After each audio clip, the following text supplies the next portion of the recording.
Today's movie will show us the apparent signal that tells us that no retailer is actually selling. This is why we're ready to take off even further on AMC.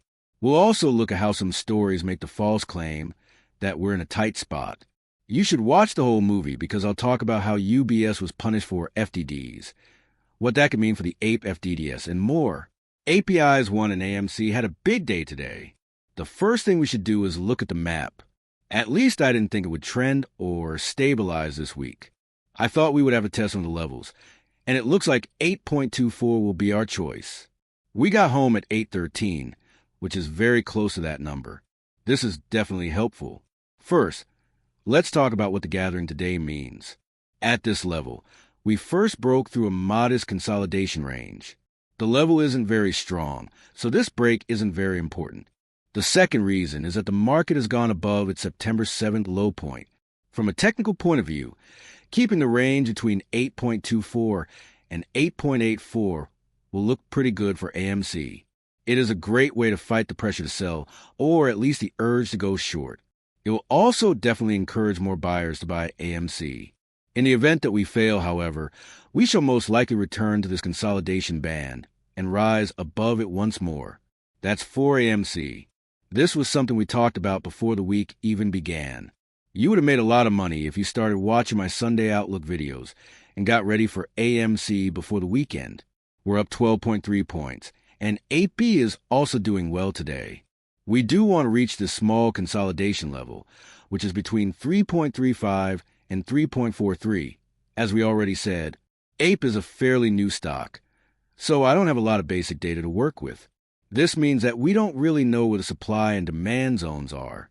Because of this, it's not as easy to tell where the possible load is right now. This is something we've talked about a lot. Again, we don't have enough information to fully understand that, but the chart shows that the day's low is 2.41 and that the next possible low is between 2.4 and 2.44. But I think that 3.35 will be our first point of resistance if we can test the first level of the uptrend. It's hard to say where negative progress is going right now. Maintenance is the first one, and it needs to be done by a skilled person. He said that the AMC data cover is off the charts and at its highest level since 2020. Please don't forget how important this is since retail isn't selling right now. Soon, we'll talk about multiple bottom zero shorts being available on all devices. First, we'll look at the cover, which is off the charts and at an all-time high. The next picture shows how many bottom zero short supply across all platforms shows that no short shares are trying to put pressure on us. It's clear that this is good news because it means that short power and short pressure against us are less clear. Still, we need to be aware that they can clearly make synthetics, which is a bad thing. Also, they can quickly put pressure on us. And you know that the more synthetics they make, the more they are pushed because they have to cover more and more shares. This is a double-edged sword because they can clearly use it against us. You know that this won't work out for them, though, because of how the market is right now and how all of these collaterals are failing for them. This shows that it doesn't also go by Benzinger. Now, let's talk about the next part and why what I said was important. Benzinger did say on Tuesday that AMC may also be facing a short squeeze of AMC's 515.7 million total share, flow 100.1010 million. No matter how long you've been following AMC, you should already know that 19.39% of shares were sold or bought short. Most of what he just said is not true, as people who have watched my movies for a while would know. Based on the FTDs for both APE and AMC, we know that more than 100 million shares have been bought and sold. We also know about the different signs and fakes I've shown you over the last few weeks. First, they say there is a short squeeze. Even if we had a great day with AMC 13.81 on any stock, it's still very good. Just because you see that there's pressure on AMC doesn't mean that there is a big squeeze. With 1,000, 10,000, and much more going up 13, you can expect a bigger squeeze. It won't be too tight either. People who don't want to buy may sell their shares of hedge funds at the highest price so that the funds can cover their short bets. If we don't sell, there is no insurance. We don't want to sell at 100.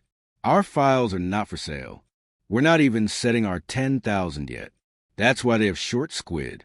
Besides September 9th, when we saw 12.5 days, and August 8th, there haven't been any 13 days.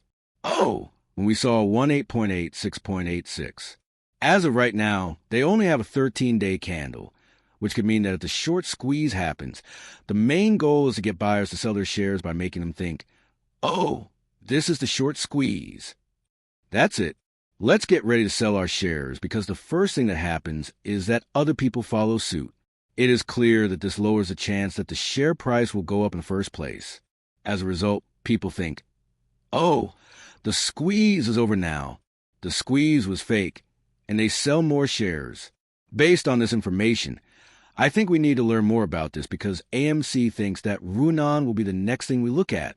Ferguson said the stock went up to $72 after AMC sold 48 million shares for $9.90 once, and that 425 million shares were sold at higher prices for a real offer same-day cash payment through Citi Global.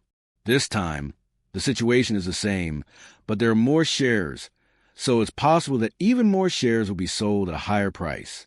To begin, we need to understand that this is a higher rate. The company has said that the rate is premium, but they haven't said where the extra is. The amount could be $3, $5, $8, $15, or even more. It goes without saying that higher insurance rates are good for us. He is saying, though, that the data seems to be pretty similar right now. And if you can get that, we'll be able to get a similar run-up as well. If not on AMC, then at least on APE.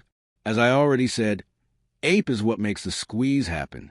So when you think, no way, I don't want to see APE up, what do you know? If APE can run up, it can still make AMC squeeze, even if there's a huge output and no squeeze.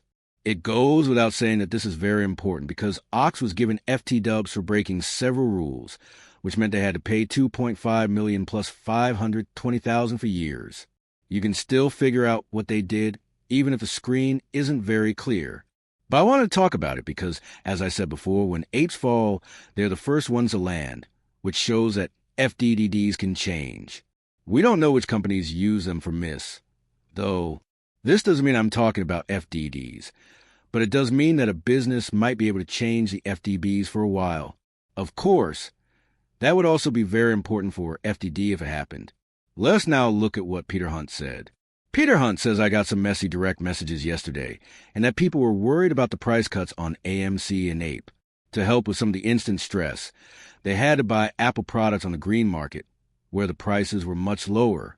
APE is still waiting to hear something. Of course. To put it another way, stocks like Apple and others like it go up when people know they're using their capital.